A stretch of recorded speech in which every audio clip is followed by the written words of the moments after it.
आज फिर दिनांक 2 अगस्त 2025 को डीवाई फाउंडेशन महाराष्ट्र राज्य सामाजिक संस्था के संस्थापक व कांग्रेस जिला अध्यक्ष सम्मान्य श्री दयानंद जी चोरघे के नेतृत्व में व महाराष्ट्र प्रदेश कांग्रेस कमेटी युवक सरचिटनीस व युवा नेते श्री वीरेंद्र दयानंद चोरघे के प्रमुख उपस्थिति में भिवंडी तालुका के पिंपलास गांव जिला परिषद स्कूल के नन्हे मुन्ने विद्यार्थियों को नोटबुक वितरण किया गया।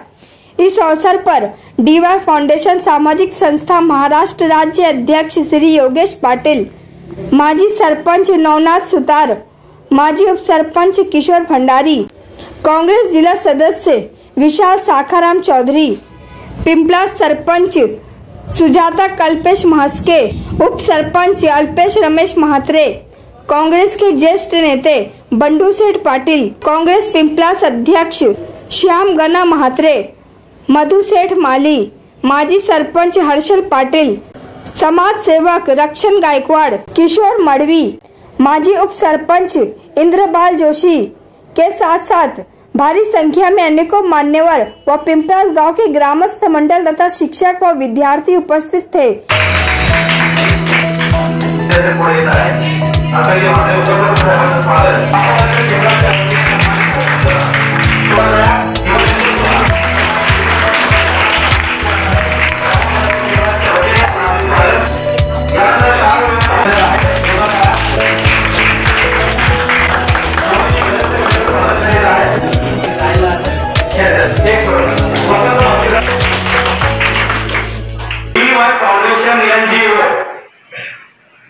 म्हणजे काय तर Dayanand youth foundation NGO non government organisation म्हणजे या संस्थेला कुठल्याही प्रकारचा शासनाचा निधी नाही।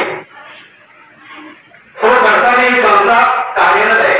आपल्याला तर देणारा देखील निर्माण केले आहे तर काहीतरी समाजासाठी चांगलं द्यावं या हेतूने माननीय श्री दयानंद चोरघे साहेब यांनी ही सामाजिक संस्था स्थापन केलेली आहे।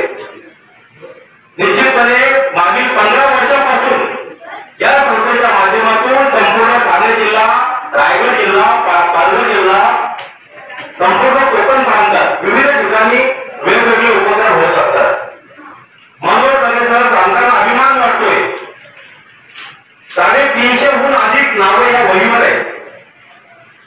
या संस्थेमध्ये 50हून अधिक आधी माजी सरपंच आहेत, नगरसेवक आहेत, तेही विविध पक्षाचे। थोडक्यात सामाजिक कार्य करत असताना या संस्थेच्या माध्यमातून कधीही पक्षपात केला जात नाही। निश्चितपणे साहेबांनी सांगायला गेलं तर भीमाशंकरच्या पायथ्याशी वसलेले माली गाव आहे, तिथे दुर्घटना घडली जिल्ह्यात प्रचंड प्रमाणात नुकसान झालं, अनेक नागरिक मृत्युमुखी पडले। आपला जिल्हा ठाणे जिल्हा, परंतु काही संबंध नसताना पुढे 2 लाख रुपयाचा निधी साहेबांनी तिथे दिला।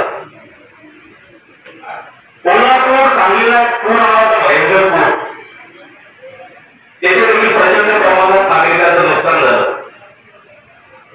तेव्हा देखील या संस्थेच्या माध्यमातून माननीय श्री दयानंद चोरघे साहेबांनी 2 ट्रक भरून सामान्य पीठ घेऊन पाठवला गेला। ते मदतीचा हात म्हणून मदतीचा हात म्हणजे आपल्या सेवा त्यांनी केली।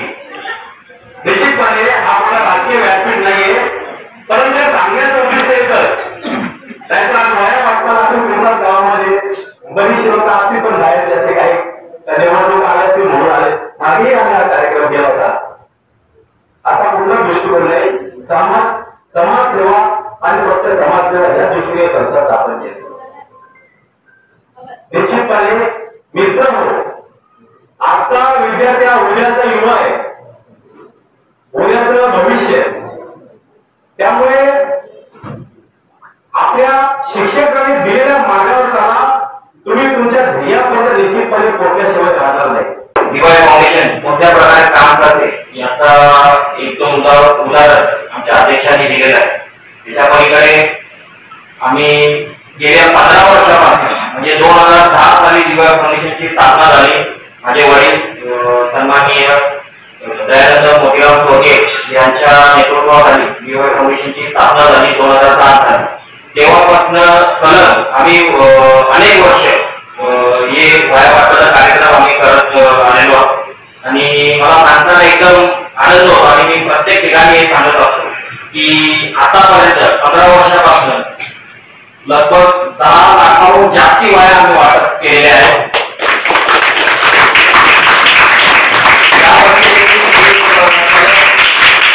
दिवस झाले, मला वाटतं 1 महिना झाला असेल. 1 महिना कंटिन्यू आम्ही वाया वाटपाचा कार्यक्रम हा चालू ठेवलेला आहे. एक दिवस झाला आमचा वाया वाटपाचा कार्यक्रम हा मला वाटतं 15वा का 16वा गाव आहे. अजून 8 गाव टोटल बाकी आहे वाया वाटप करण्यासाठी.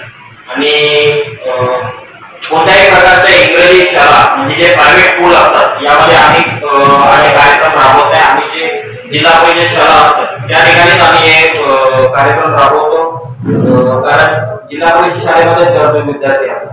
आणि असं काय हे नाही, यामध्ये कित्येक तरी मुलं असे असतील ज्यांचे आई वडील सक्षम आहेत, त्यांना शिक्षण घडवू शकतात, त्यांना जे काही शैक्षणिक साहित्य आहे ते देऊ शकतात. पण यामध्ये असे पण काही विद्यार्थी आहेत ज्यांचे आई वडील खरंच गरीब आहेत आणि जे गरजू आहेत. आणि अशाच मुलांसाठी आम्ही असे कार्यक्रम राबवत असतो. आणि फक्त वाया वाटपच नाही तर वाया वाटप, परत छत्री वाटप, शाळेचे दप्तर वाटप असे कार्यक्रम आम्ही वर्षानुवर्ष करत आलेलो आहोत. त्याचबरोबर विद्यार्थ्यांच्या शिक्षणामागे आमचा काही ना काहीतरी एक हातभार असावा, काही ना काहीतरी आम्हाला त्यामध्ये पुण्य भेटावा या संकल्पनेतून आम्ही हे करत असतो.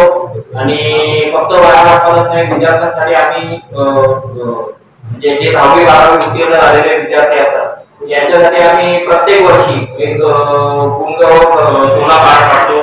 त्यामध्ये जे पण 10वी 12वीचे उत्तीर्ण झालेले मुलं असतात त्यांचा स्वागत सत्कार केला जातो, त्यांना एक सर्टिफिकेट दिला जातो, ट्रॉफी दिली जाते. त्याचबरोबर 10वी 12वी कंप्लीट झाल्यानंतर कॉलेजला शासकीय दाखले लागतात ऍडमिशनला, तर ते शासकीय दाखल्याचा शिबिर देखील आम्ही ठेवतो.